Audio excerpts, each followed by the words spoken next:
નમસ્કાર દર્શક મિત્રો, રિયલ સમાચારમાં આપનું સ્વાગત છે। સમાચારોની શરૂઆત કરતા પહેલા એક નજર કરીએ આજના મુખ્ય સમાચાર પર। સુરતમાં સ્થાનિક સ્વરાજની ચૂંટણીને લઈ તંત્ર સજ્જ, લાખો મતદારો માટે તૈયારી કરાઈ પૂર્ણ। સ્થાનિક સ્વરાજ ચૂંટણી પૂર્વે ઈવીએમ ડિસ્પેચિંગ કાર્ય પૂર્ણ થયું। ચુસ્ત સુરક્ષા વચ્ચે વહીવટી તંત્ર સતત સક્રિય। સુરતમાં વાહનોને નિશાન બનાવતી ત્રીચી ગેંગનો સાગરીત ઝડપાયો। 4 ગુનાનો ભેદ ઉકેલાયો। અલથાણમાં સગીરાની છેડતીના આરોપીને પોલીસે શોધી કાઢી વરઘોડો કાઢ્યો। રોષે ભરાયેલા લોકોએ ટપલીદાવ ખેર્યો। કાપોદ્રામાં રિક્ષામાં પેસેન્જરને લૂંટી રૂપિયા ચોરી લેનાર 2ની ધરપકડ કરવામાં આવી। સુરતમાં મૈત્રી કરારના સંબંધનો કરુણ અંત, પોલીસે પ્રેમીની કરી ધરપકડ। સમાચાર વિગતે જોઈએ। સુરત શહેરમાં સ્થાનિક સ્વરાજની ચૂંટણીનું મતદાન આવતીકાલે થનાર છે, ત્યારે આ ચૂંટણીને અનુલક્ષીને જિલ્લા કલેક્ટર, પોલીસ કમિશનર તેમજ જિલ્લા પોલીસ વડા દ્વારા સંયુક્ત પત્રકાર પરિષદ યોજવામાં આવી હતી। તેમાં ચૂંટણી સંબંધિત વિસ્તૃત માહિતી આપવામાં આવી હતી। મહાનગરપાલિકાની 30 વોર્ડની ચૂંટણી યોજાનાર છે, જેમાં કુલ 120 બેઠકો માટે મતદાન થશે।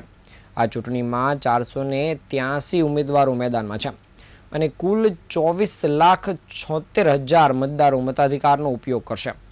આ માટે 2610 મતદાન મથકો અને 946 સ્થળો નક્કી કરવામાં આવ્યા છે। નગરપાલિકાની ચૂંટણી અંતર્ગત બારડોલી, કડોદરા, માંડવી અને તરસાડીમાં મતદાન યોજાશે। અહીં 224 ઉમેદવારો ચૂંટણી રેસમાં છે, જ્યારે 47,000થી વધુ પુરુષો અને 44,000થી વધુ મહિલા મતદારો સહિત કુલ મતદારો નોંધાયેલા છે। આ માટે 95 મતદાન મથકો અને 36 સ્થળો ગોઠવાયા છે।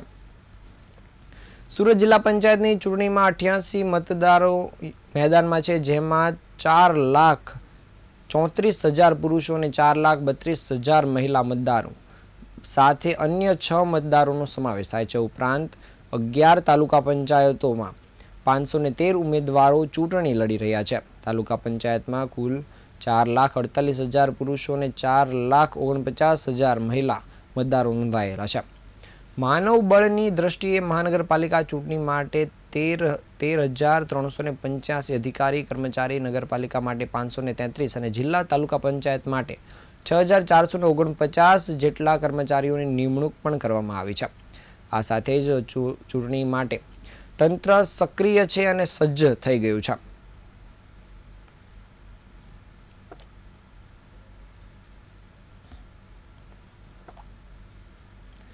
સ્થાનિક સ્વરાજની આગામી ચૂંટણીને લઈને વહીવટી તંત્ર દ્વારા ઈવીએમ ડિસ્પેચિંગની કામગીરી વિધિવત રીતે કરવામાં આવી હતી। ચૂંટણી પ્રક્રિયાને સુગમ બનાવવા માટે દરેક વોર્ડ મુજબ અલગ અલગ ટીમો બનાવી ઈવીએમ અને વીવીપેટ મશીનનું વિતરણ હાથ ધરવામાં આવ્યું હતું। ડિસ્પેચિંગ સેન્ટર પરથી દરેક મતદાન મથક માટે નક્કી કરાયેલા મશીનોની ફાળવણી કરી તેની ઝીણવટભરી નોંધણી કરવામાં આવી હતી। સમગ્ર પ્રક્રિયા દરમિયાન કોઈ અનિચ્છનીય ઘટના ન બને તે માટે ચુસ્ત પોલીસ બંદોબસ્ત પણ ગોઠવવામાં આવ્યો હતો। સલામતીના ભાગરૂપે પોલીસ કાફલાની હાજરીમાં જ મશીનનો નિયત વાહનોમાં સુરક્ષિત રીતે લોડ કરવામાં આવ્યા હતા। વહીવટીતંત્ર દ્વારા બીએલઓ અને ચૂંટણી સ્ટાફને તેમના જવાબદારી મુજબ મતદાન મથકોની ફાળવણી કરી દેવામાં આવી છે અને સ્ટાફ દ્વારા મશીનો સાથે જરૂરી સ્ટેશનરી અને અન્ય ચૂંટણી સામગ્રીનો પણ સ્વીકાર કરવામાં આવ્યો હતો। કિટ પ્રાપ્ત થયા બાદ તમામ પ્રિસાઇડિંગ ઓફિસરો અને પોલિંગ સ્ટાફને સીધા તેમના નિર્ધારિત મતદાન મથકો પર જવાની સૂચના આપવામાં આવી હતી। ચૂંટણી પંચની માર્ગદર્શિકા મુજબ મશીનોના પરિવહન માટે જીપીએસ ટ્રેકિંગ સિસ્ટમથી સજ્જ વાહનોનો ઉપયોગ કરવામાં આવી રહ્યો છે। મતદાન મથકો દ્વારા પહોંચ્યા બાદ તમામ ઈવીએમ અને વીવીપેટ મશીનને સ્ટ્રોંગ રૂમમાં સુરક્ષિત રીતે રાખવામાં આવશે।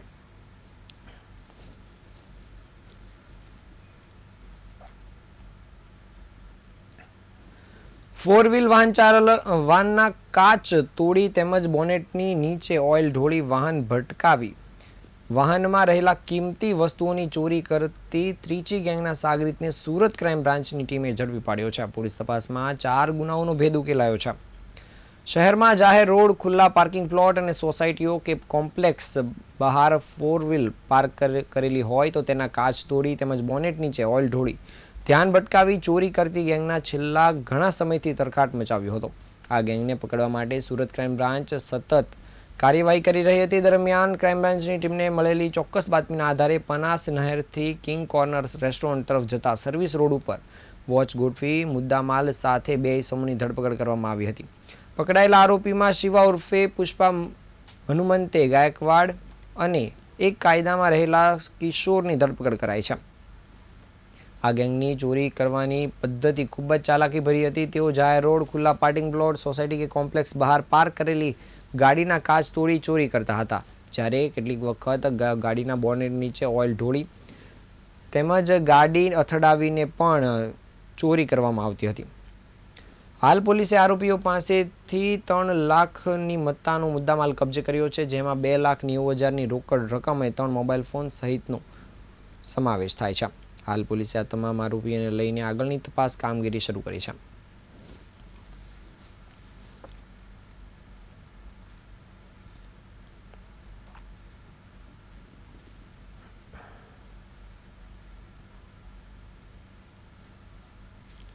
સુરત શહેરના અલથાણ વિસ્તારમાં ટ્યુશનથી ઘરે પરત ફરતી એક સગીર વયની વિદ્યાર્થિનીની છેડતીની ઘટના બનવા પામી હતી, જે બાદ ભારે હોબાળો મચ્યો હતો.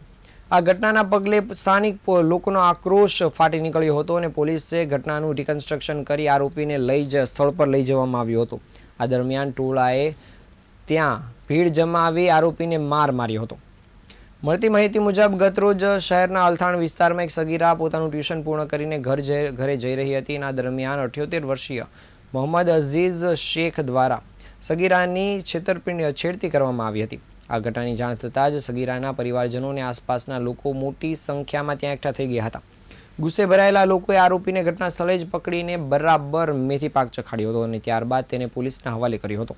સગીરાની છેડતીની આ ઘટનાને પગલે સમગ્ર અલથાણ વિસ્તારમાં ભારે લાગણી જેવી સ્થિતિ પ્રવર્તી હતી. આ ઘટના બાદ લોકોનો રોષ એટલો તીવ્ર હતો કે ગત રોજ મોટી સંખ્યામાં લોકો અલથાણ પોલીસ મથકે પહોંચી ગયા હતા અને પોલીસ સ્ટેશનનો ઘેરાવ કર્યો હતો. પરિસ્થિતિને કાબૂમાં લેવા માટે અને ટોળાને વિખેરવા માટે પોલીસને લાઠીચાર્જ પણ કરવાની ફરજ પડી હતી. જ્યારે આજે સુરત શહેરની પોલીસ દ્વારા અત્યંત ચુસ્ત બંદોબસ્ત ગોઠવીને આરોપી મોહમ્મદ અઝીઝ શેખને ઘટનાસ્થળ પર લઈ જવામાં આવ્યો હતો અને રિકન્સ્ટ્રક્શન કરાયું હતું. આરોપીને ઘટનાસ્થળે લાવવામાં આવતા જ મોટી સંખ્યામાં મહિલાઓ અને સ્થાનિક લોકોના ટોળા ઉમટી પડ્યા હતા. લોકોમાં આરોપી પ્રત્યે રહેલા ગુસ્સો જોવા મળ્યો હતો કે પોલીસ દ્વારા રિકન્સ્ટ્રક્શન કાર્યવાહી ચાલી રહી હતી તે દરમિયાન જ લોકોએ ટપલી દાવ ખેલ્યો હતો. હાલ પોલીસે આરોપીની ધરપકડ કરી આગળની કાયદેસરની સઘન તપાસ કામગીરી શરૂ કરી છે.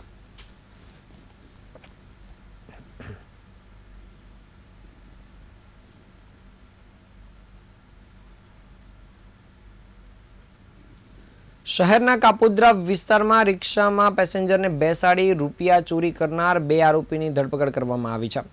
આરોપીઓએ એક વ્યક્તિ પાસેથી રૂપિયા 6 લાખની માતબર રકમ ચોર્યાનો ખુલાસો થયો છે. સમગ્ર મામલે કાપોદ્રા પોલીસ મથકમાં ફરિયાદ નોંધાતા પોલીસ દ્વારા તાત્કાલિક તપાસ કામગીરી શરૂ કરાઈ છે.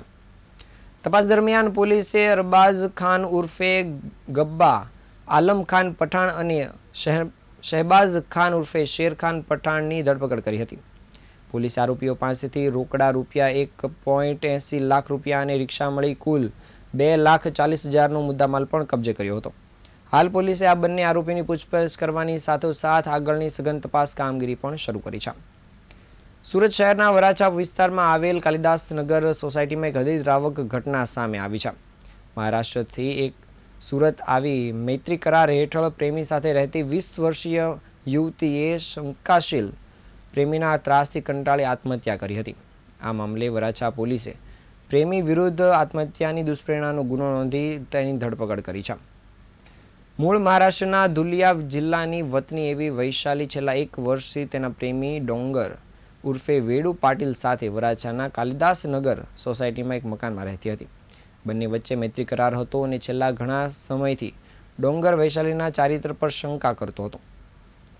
તેના અન્ય યુવકો સાથે સંબંધ હોવાના આક્ષેપ કરી અવારનવાર બંને વચ્ચે ઝઘડા થતા હતા, જેથી માનસિક ત્રાસથી કંટાળી જઈ વૈશાલીએ છેલ્લું આત્મહત્યાનું પગલું ભર્યું હતું. જે બાદ વરાછા પોલીસ મથકને ફરિયાદ મળતા જ પોલીસ દ્વારા તાત્કાલિક કાર્યવાહી હાથ ધરીને આત્મહત્યાની દુષ્પ્રેરણાનો ગુનો નોંધી પ્રેમીની ધરપકડ કરવામાં આવી છે. પોલીસે પ્રેમી એવા ડોંગર પાટીલની વિરુદ્ધ ગુનો નોંધી તેની ધરપકડ કરી આગળની તપાસ કામગીરી શરૂ કરી છે. આ હતા આજના સમાચાર. નવા સમાચાર સાથે ફરી મળીશું. ત્યાં સુધી રજા આપશો. નમસ્કાર.